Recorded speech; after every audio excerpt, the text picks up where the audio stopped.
আমি বক্তব্যের শুরুতে ধন্যবাদ জানাতে চাই যারা আজকের এই কোনাবাড়ি কাশিমপুর এই খনাখন্দ রাস্তা সংস্কারের দাবিতে মানববন্ধনের আয়োজন করেছেন, তাদেরকে ধন্যবাদ জানাতে চাই।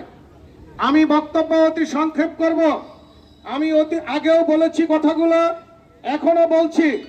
আজকে এই যে কোনাবাড়ি এবং কাশিমপুরের এই রাস্তায় সংস্কারের দাবিতে যে মানববন্ধন, এই মানববন্ধনকে ভিন্ন খাতে প্রবাহিত করার কোনো সুযোগ নেই, খোলা পানিতে মাছ শিকার করার কোনো সুযোগ নেই। আমি খুব স্পষ্ট করে বলতে চাই, আমাদের এই মানববন্ধন রাষ্ট্রের বিরুদ্ধে নয়, আমাদের এই মানববন্ধন গাজীপুর সিটি কর্পোরেশনের বিরুদ্ধে নয়, আমাদের এই মানববন্ধন কোনো ব্যক্তির বিরুদ্ধে নয়। আমাদের এই মানববন্ধন হচ্ছে কোনাবাড়ি কাশিমপুরের মানুষের চলাচলের একমাত্র যে রাস্তাটি দীর্ঘ 10 বছর যাবৎ খানাখন্দে ভরে আছে। দীর্ঘ 10 বছর যাবৎ কোনাবাড়ি এবং কাশিমপুরের প্রায় 10 লক্ষাধিক লোক এই রাস্তাটি চলাচল করতে পারছে না, এই রাস্তা দিয়ে যাতায়াত করতে পারছে না।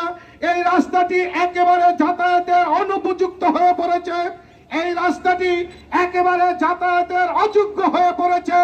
যেই রাস্তাটি নিয়ে আমাদেরকে প্রতিনিয়ত লজ্জার মধ্যে পড়তে হয়, যেই রাস্তাটি দিয়ে কোনো রোগী চলাচল করতে পারে না, এই রাস্তাটি সংস্কার করার দাবিতে আমাদের এই আজকের মানববন্ধন। আজকের এই মানববন্ধন থেকে গণপ্রজাতন্ত্রী বাংলাদেশ সরকারের মাননীয় প্রধানমন্ত্রী জননেত্রী দেশরত্ন শেখ হাসিনার দৃষ্টি আকর্ষণ করে বলতে চাই, আজকের এই মানববন্ধন থেকে বাংলাদেশের মন্ত্রণালয়ের যথাযথ কর্তৃপক্ষের দৃষ্টি আকর্ষণ করে বলতে চাই, আজকের এই মানববন্ধন থেকে গাজীপুর সিটি কর্পোরেশনের যথাযথ কর্তৃপক্ষের দৃষ্টি আকর্ষণ করে বলতে চাই, আপনারা এই আমাদের আজকের এই মানববন্ধনটিকে আমলে নিয়ে কোনাবাড়ি কাশিমপুরের প্রায় 10 লক্ষাধিক মানুষের কথা চিন্তা করে তাদের চলাচলের উপযুক্ত করে অনতি বিলম্বে আমাদের এই কোনাবাড়ি কাশিমপুর রাস্তাটি সংস্কার করে দিবেন। আজকের এই মানববন্ধন থেকে এই দাবিটি জানাচ্ছি। আপনারা যারা এই মানববন্ধনে অংশগ্রহণ করেছেন আপনাদেরকে ধন্যবাদ জানাই।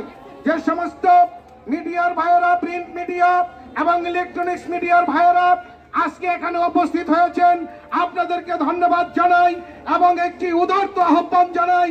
আমাদের এই প্রাণের দাবি, আমাদের এই কোনাবাড়ি এবং কাশিমপুরের মানুষের প্রাণের দাবি, আমাদের এই খনাখন্দে ভরা রাস্তাটি যাতে অনতি বিলম্বে সংস্কার করা হয়, আমাদের এই প্রাণের দাবিটি আপনারা মাননীয় প্রধানমন্ত্রী জননেত্রী শেখ হাসিনার কাছে পৌঁছে দেবেন। আশা করছি অনতি বিলম্বেই আমাদের এই রাস্তাটি সংস্কারের কাজ করা হবে।